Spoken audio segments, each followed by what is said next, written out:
they did cast the show, I've worked out. They just got all the worst singers in America on purpose to audition. No one told me that. It took me about 10 years to realize. For years, one man has orchestrated the rise and fall of global entertainment empires. He was sharp-tongued, brutally honest, and impossible to impress. Every word he spoke cut sharper than an applause. But lately, something has changed. In this video, we're exposing 5 judges who've clashed with, criticized, and confronted the very architect of the X Factor and America's Got Talent. Who were they? And more importantly, what did they do that drove the toughest man on television to finally expose his own reputation and the panel? Long before Simon Cowell became the man who could make or break a career with a single raised eyebrow, he was just a boy growing up in Hertfordshire, England. Born in 1959, Simon wasn't the type of student teachers remembered for brilliance or discipline. He often clashed with authority, hated being told what to do, and found school boring. His father, Eric Cowell, worked as an executive at EMI Music Publishing, while his mother, Julie, was a ballet dancer and socialite. Growing up with those connections gave Simon access to worlds most kids wouldn't see, yet he rarely followed the expected path. He was restless, mischievous, and endlessly curious. At 8, he was already experimenting with rebellion, drinking, smoking, and even almost burning his house down to prove a point to his brother that Santa Claus never existed. School offered no challenge for him, and he bounced between classrooms, searching for something to hold his attention. By 16, he left with his GCE O-levels in English language, literature, and sociology, ready to step into a world where he could carve his own path.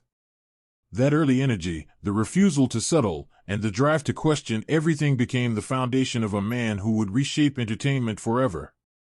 After leaving school, Simon landed a low-level position in the mailroom at EMI, thanks to his father's connections. Most people might have seen that as a small start, but Simon treated it like his personal classroom. He studied the rhythms of the music business, learning how songs were sold, how talent was signed, and how money really worked in the industry. By the early 1980s, Simon Cowell began climbing the ladder, moving into talent scouting and music production, facing failure after failure, and learning which risks were worth taking. He wasn't chasing fame, he only wanted influence. The kind of power that lets you decide who succeeds and who doesn't, the power that can change careers in a single moment. And he was willing to work harder than anyone to earn it. His big break came when he became a judge on Pop Idol in the early 2000s, the British show that later inspired America's American Idol. Suddenly, Simon wasn't just a behind-the-scenes figure.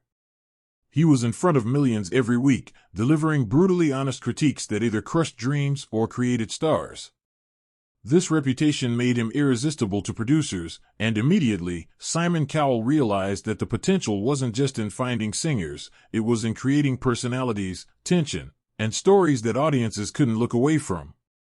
He saw a chance to expand the concept, to make a show that could highlight more types of performers, give judges more authority, and allow viewers to feel emotionally invested in every decision. So, in 2004, he launched the X Factor. Unlike Pop Idol, it wasn't limited to solo singers competing under a single set of rules.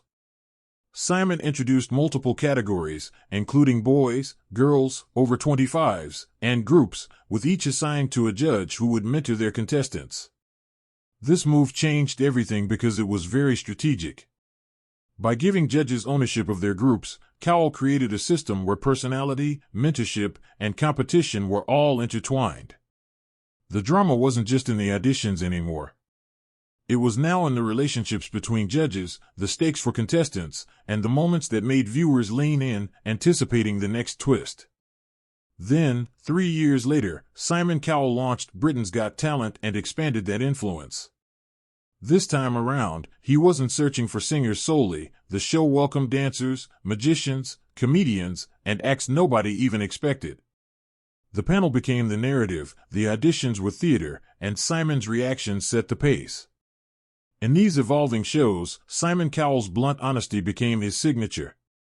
He could dismantle a performance with a single comment, and the world watched because he wasn't playing to the cameras, he was playing to reality. His reputation for directness wasn't only for shock value.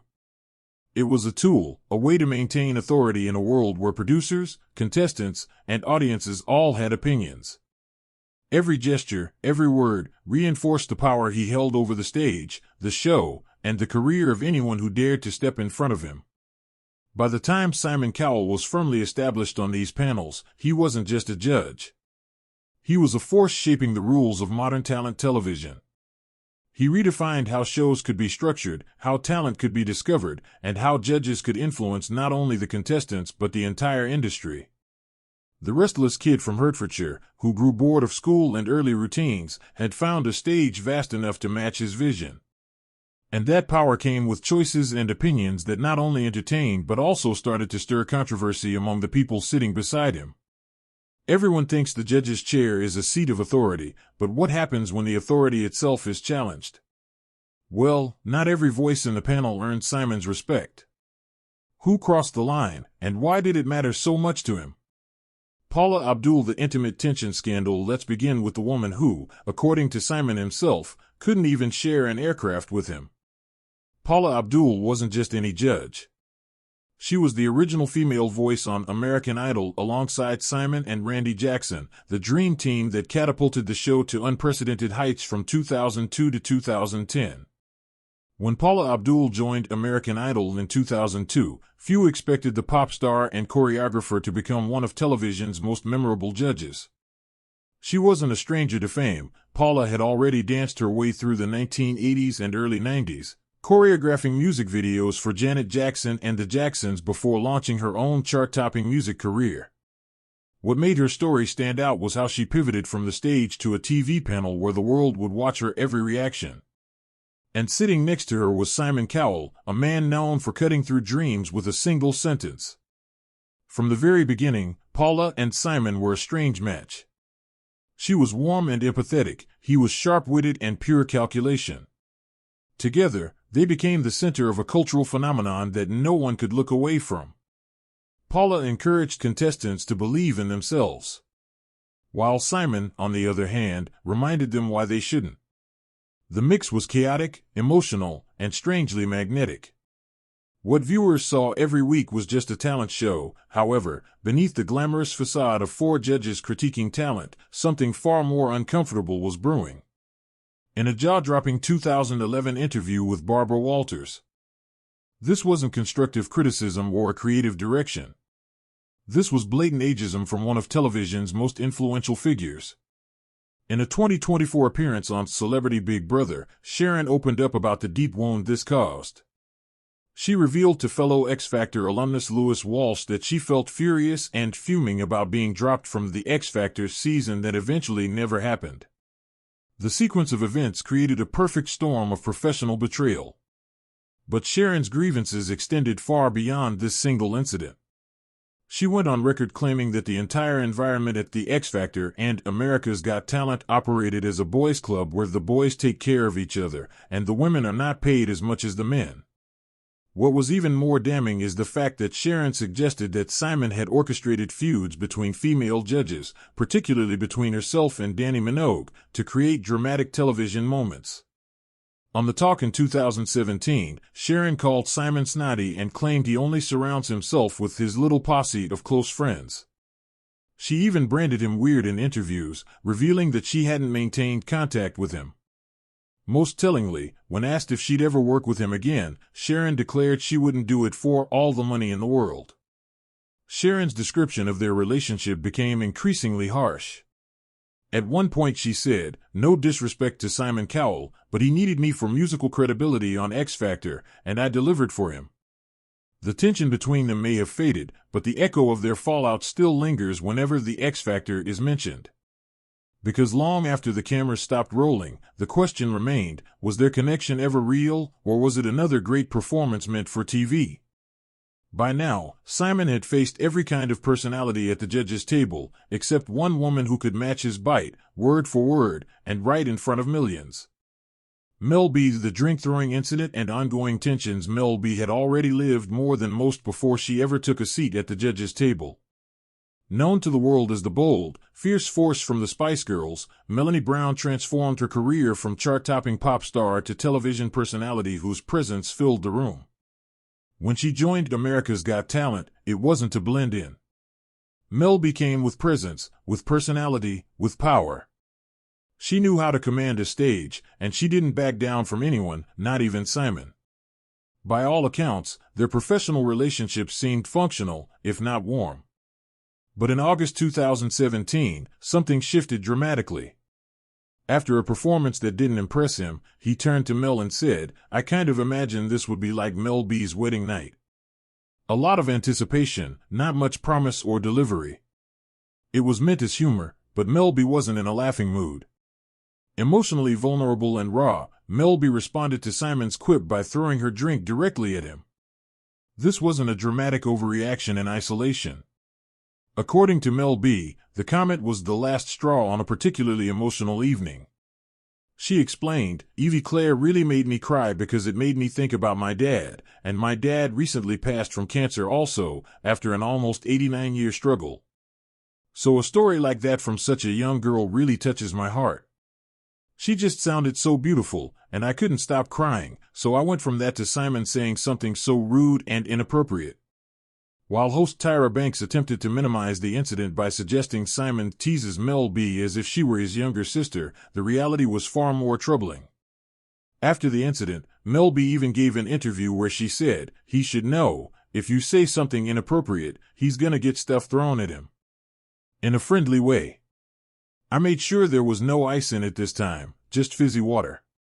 She added, "I told him he was an asshole, and that was it, and he goes, oh, whatever." These words laid bare more than a joke gone wrong. They exposed a deeper fracture between two personalities who had competing ideas of how a judge should act and what respect on that panel looked like. But the drama didn't end there. By 2024 to 2025, new tensions emerged involving Mel B's relationship with fellow AGT judge Sofia Vergara. According to sources on the production team, Mel B and Sofia have an icy off-camera relationship.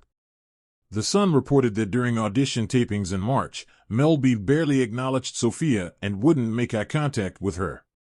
Instead, Mel B spent most of her time talking to Howie Mandel or deliberately walking around to chat with Simon. This selective socializing with male judges while excluding the female judge was reminiscent of patterns that Sharon Osbourne had previously described. Whether intentional or not, it painted a picture of fractured relationships among the judging panel, relationships that Simon, as the senior judge and show creator, could have worked to bridge but apparently didn't. Not every fallout in Simon's world happened in front of the cameras. Some were quiet, private, and far more painful than anything seen on live TV. One of them involved someone he once called a friend, Dani Minogue. The betrayal and the breakdown. The Dani Minogue story is perhaps the most tragic of all Simon Cowell's judge conflicts. Initially brought onto the X Factor panel in 2012, Dani was positioned as a talented, accomplished performer and television personality. What followed was a 4-year nightmare that left her emotionally shattered. Crucially, in the biography Sweet Revenge, The Intimate Life of Simon Cowell, by Tom Bauer, the claim surfaced that Simon once said of Dani, "She'll be the new toy," and described her with words like, "I had a crush on her. It was Dani's hair, the intimate clothes. I was like a schoolboy." These quotes positioned their professional relationship in a different light. Later on, Dani admitted that she hasn't spoken to Simon since the publication. As she told The Telegraph, "I didn't know anything about the book, and I didn't expect that level of betrayal." But it wasn't only the book that cracked the facade, it was the aftermath. According to Dani's own account in 2019, her experience on The X Factor was devastating. She revealed, "I was not at a breaking point, I was broken."